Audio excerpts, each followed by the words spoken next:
And then also, like the first film I ever did in the UK, the director got sick and I had 2 weeks off. So I thought, oh, I'm going to go up to Haworth. So I got the train up and it was a misty day and I kind of walked up that high street, which I'm sure you know so well. Yes, And then the yes. parsonage kind of arrived out of the mist at the top of the hill. You know, the way they run that parsonage, the women there, you know, and Dinsdale, they really do such a beautiful job that you can really feel like what it would have been like for them. So I Yeah. just felt there was a story there that I connected to that I wanted to tell. Hi, Francis. How are you? Hi, Fatima, how you going? You all right? I'm very good, thank you. And I'm really, really happy that you made this film because I live in Yorkshire, in Bradford, with Ah, Haworth on my doorstep. So, ah, brilliant.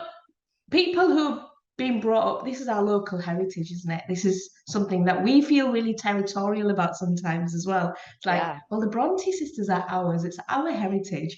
Somebody else that doesn't live locally is making a film on Emily Bronte. That's interesting. I wonder how that's going to be. And I must say, it was fantastic watching it. I absolutely loved every part of it, even though obviously you've added your own take to Emily's character. What I wanted to know was, though, what attracted you to writing and also directing a Yeah. film on Emily Bronte? I mean, I think I read Wuthering Heights when I was 15 and I just loved it. I loved the whole world of it. And I felt like she had something, when I was thinking about writing this as a story, I really felt like she had something to say to us now, especially as women, about hanging on to your own voice, even if that voice feels different and doesn't feel appreciated, that uniqueness of who you are does have value. And uh, and to kind of get out amongst it and to live is something I really feel like that she still says to us now. And then also, like the first film I ever did in the UK, the director got sick and I had 2 weeks off. So I thought, oh, I'm going to go up to Haworth. So I got the train up and it was a misty day and I kind of walked up that high street, which sure you know so well. Yes, And then the yes. parsonage kind of arrived out of the mist at the top of the hill.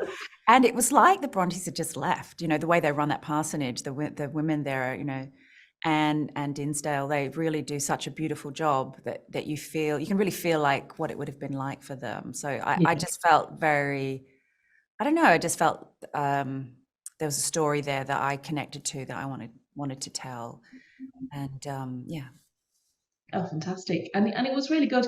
And what I liked about it was, and some historians may not agree with this because obviously they have a certain image, and we all do growing up reading about the Bronte sisters and Totally. also then reading their, books, that they were a particular way. And we've all got that in our heads, in our minds, that Emily was like this, Charlotte was like this, Bramwell was like this.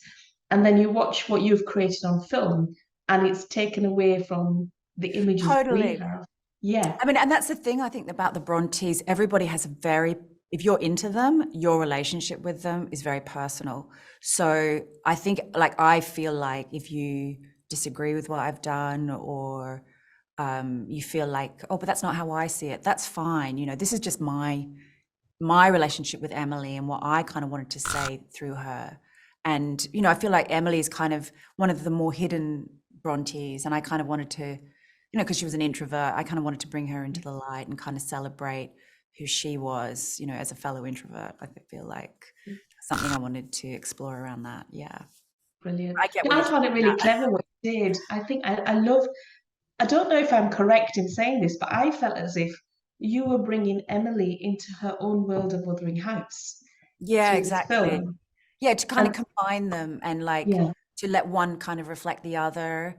And if that helps the story in a way, I mean, it's kind of fun to kind of add these things like them running and looking into a house, and, you know, like Cliff and Kathy did, and things like that. It just kind of makes, it's just those little fun kind of Easter egg things for if you've read the book, then you kind yeah, of like, oh, that's, you know, or like when Charlotte comes back from the school at the very start of the film and Emily comes down off the moors, it's kind of like when Kathy comes back and she's been all gussied up and Heathcliff's like, oh, you look different. So it's kind of these little moments that are nice for people who are kind of who know the book well. Yeah. yeah, definitely.